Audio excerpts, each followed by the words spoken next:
بسم اللہ الرحمن الرحیم اللہم صلی علی محمد وعلی آل محمد وبارک وسلم وصلی علیہ۔ سامعین، گزشتہ ویڈیو میں نبی کریم علیہ السلام کا فرمان کہ جس نے مجھے دو چیزوں کی ضمانت دی، زبان اور شرمگاہ کی، میں اسے جنت کی بشارت دیتا ہوں۔ زبان کے حوالے سے گفتگو ہوئی تھی کہ زبان کو 8 چیزوں سے بچانا ضروری ہے۔ وہ 8 چیزیں کون سی تھی؟ پہلے نمبر پر لایانی گفتگو، یعنی فضول گفتگو سے اپنے آپ کو بچانا، اپنی زبان کو بچانا، اس پر بھی پکڑ ہوگی۔ اور دوسرے نمبر پر فحش گفتگو، جس کے بارے میں آقا کریم علیہ السلام نے ارشاد فرمایا کہ فحش گفتگو کرنے والے پر جنت حرام ہے۔ اور تیسرے نمبر پر آج ذکر ہوگا کہ زبان کو جن 8 چیزوں سے بچانا ضروری ہے، تیسرے نمبر پر ہے لعنت۔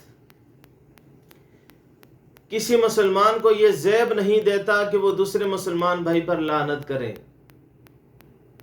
حضرت عبداللہ ابن عمر رضی اللہ تعالی عنہ فرماتے ہیں، نبی کریم علیہ السلام نے ارشاد فرمایا، لا یکون المؤمن لعانا، یعنی مومن کسی پر لعنت نہیں کرتا۔ یہ مشکوٰۃ شریف کی حدیث ہے۔ مومن کسی پر لعنت نہیں کرتا۔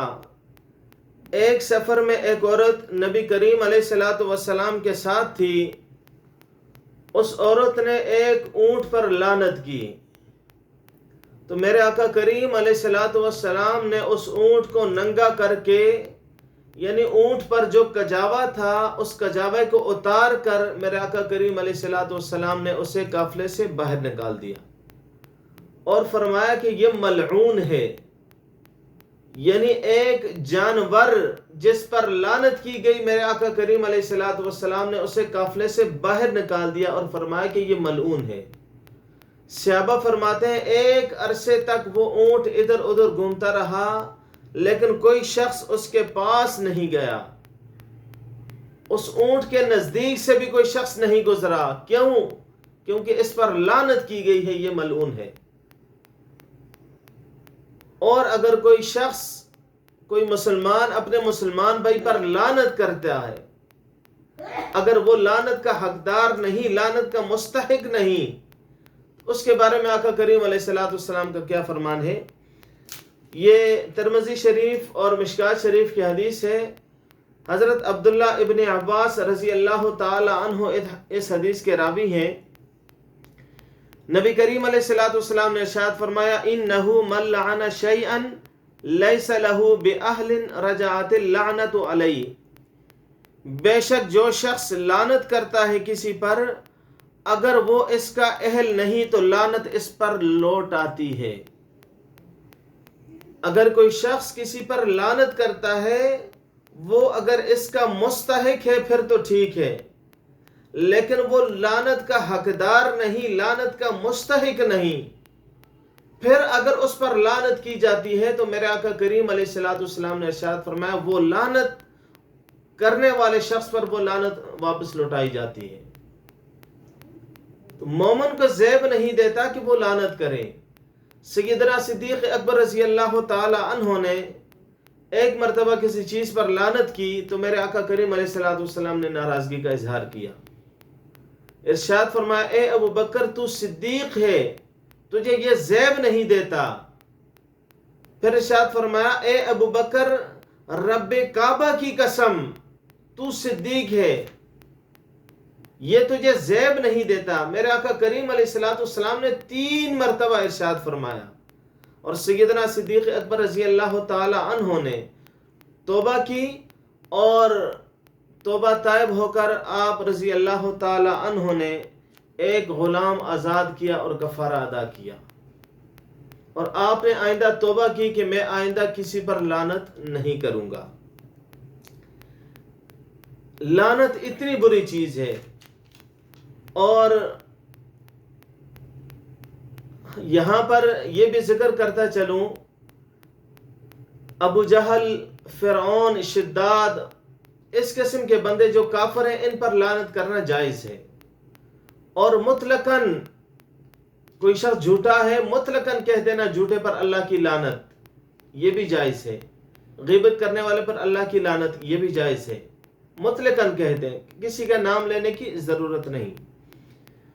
چوتھی چیز جس سے زبان کو بچانا ضروری ہے وہ ہے استہزاء، مذاق، کسی کا مذاق اڑانا. کفار مسلمانوں کا مذاق اڑایا کرتے تھے، بالخصوص سیدنا بلال حبشی رضی اللہ تعالی عنہ، عمار بن یاسر اور جو غریب صحابہ کرام تھے، کفار ان کا مذاق اڑایا کرتے تھے. اور دور جاہلیت میں، بعد میں اسلام قبول کیا، دور جاہلیت کی بعض رسمیں صحابہ کرام میں بھی شروع میں موجود تھی، بعد میں ترک کر دیا تھا. تو رب ذوالجلال نے صحابہ کرام کو، مسلمانوں کو کسی کا مذاق اڑانے سے منع کیا ہے. رب کا فرمان ہے یا ایھا الذین آمنوا لا یسخر قوم من قوم عسى ان یکونوا خیرا منہم. کوئی شخص کسی کا مذاق نہ اڑائے، ہو سکتا ہے وہ اس سے بہتر ہو. یہاں پر مردوں کو الگ اور عورتوں کو الگ الگ تنبیہ کی گئی ہے. تو جو شخص کسی کا مذاق اڑائے گا، میرے آقا کریم علیہ الصلوۃ والسلام کا فرمان ہے کہ بروز محشر ان کے ساتھ کیا سلوک ہوگا. انہیں جنت کے دروازے سے بلایا جائے گا، جب وہ دروازے کے قریب ہوں گے تو جنت کا دروازہ بند کر دیا جائے گا. وہ واپس پلٹیں گے، پھر اسے دوسرے جنت کے دوسرے دروازے سے انہیں بلایا جائے گا. جب وہ قریب جائیں گے تو جنت کا دروازہ پھر بند کر دیا جائے گا. ان کے ساتھ یہی سلسلہ چلتا رہے گا. پھر انہیں بلاوا ہوگا تو یہ لوگ نہیں جائیں گے، شرمندہ ہوں گے. کیوں؟ یہ دنیا میں لوگوں کا مذاق اڑاتے تھے اور بروز محشر ان کا مذاق اڑایا جائے گا. بار بار انہیں جنت کے دروازے پر بلایا جائے گا، جب یہ قریب پہنچیں گے تو جنت کا دروازہ ان کے لیے بند کر دیا جائے گا.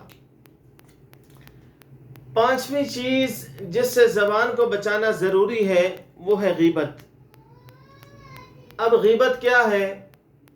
کسی کی غیر موجودگی میں اس کی برائی بیان کرنا جو اس کے اندر موجود ہے. اگر اس میں وہ برائی موجود نہیں، یہ غیبت نہیں ہے، یہ تہمت ہے، بہتان ہے. اور اس پر میں نے الگ سی ویڈیو بنائی ہوئی ہے، آپ یوٹیوب پہ سرچ کر سکتے ہیں. امام مالک کا میں نے اور ایک بہتان لگانے والی عورت کا میں نے تفصیلی ذکر کیا ہے میرے اس چینل پر. آپ سرچ کر سکتے ہیں امام مالک اور تہمت اور بہتان میں فرق.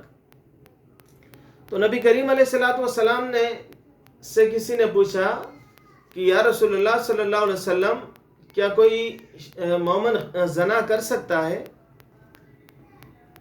تو میرے آقا کریم علیہ الصلوۃ والسلام نے ارشاد فرمایا ہو سکتا ہے، وہ زنا کر بیٹھے. تو پھر میرے آقا کریم علیہ الصلوۃ والسلام سے کسی شخص نے پوچھا کہ یا رسول اللہ، مومن شخص جھوٹ بول سکتا ہے؟ تو آپ علیہ الصلوۃ والسلام نے ارشاد فرمایا مومن جھوٹا نہیں ہو سکتا. اسی طرح کا کریم علیہ الصلوۃ والسلام نے ایک اور موقع پر ارشاد فرمایا الغیبۃ اشد من الزنا، غیبت زنا سے بھی بدتر ہے. تو صحابہ نے عرض کی یا رسول اللہ صلی اللہ علیہ وسلم وہ کس طرح؟ تو میرے آقا کریم علیہ الصلوۃ والسلام نے ارشاد فرمایا جب کوئی شخص زنا کرتا ہے، زنا کرنے کے بعد وہ رب ذوالجلال سے توبہ تائب ہوتا ہے، معافی مانگتا ہے، رب ذوالجلال اسے معاف فرما دیتا ہے. اور اگر کوئی شخص کسی کی غیبت کرتا ہے، جس کی غیبت کی گئی ہو، جب تک اس سے معافی نہ مانگی جائے اسے معاف نہیں کیا جائے گا. نبی کریم علیہ الصلوۃ والسلام فرماتے ہیں جب میں معراج پر گیا اور میرا گزر ایسے لوگوں پر ہوا جو اپنے ناخنوں سے اپنے چہروں کو نوچ رہے تھے. بڑے بڑے ناخن تھے، اپنے ناخنوں سے اپنے چہرے کو نوچ رہے تھے. میں نے پوچھا یہ کون لوگ ہیں؟ تو مجھے بتایا گیا یہ وہ لوگ ہیں جو دنیا میں غیبت کیا کرتے تھے، جو دنیا میں غیبت کیا کرتے تھے. اور اللہ کے نبی جناب موسیٰ کلیم اللہ پر رب ذوالجلال نے وحی نازل فرمائی، اے موسیٰ، جو غیبت کرے گا غیبت کرنے والا شخص اگر توبہ کر کے مر گیا وہ سب سے آخر میں جنت میں داخل ہوگا. غیبت کرنے والا شخص اگر اس نے توبہ کی، توبہ تائب ہوا، تو وہ سب سے آخر میں جنت میں جائے گا. اور اگر وہ بغیر توبہ کیے مرا تو وہ سب سے پہلے جہنم میں جائے گا. اتنا بڑا گناہ ہے غیبت. لیکن آج ہم لوگ اس میں ڈوبے ہوئے ہیں. تو زبان کو جن 8 چیزوں سے بچانا ضروری ہے ان میں سے 5واں نمبر ہے غیبت. رب ذوالجلال سے دعا ہے کہ ہمیں غیبت سے بچنے کی توفیق نصیب فرمائے.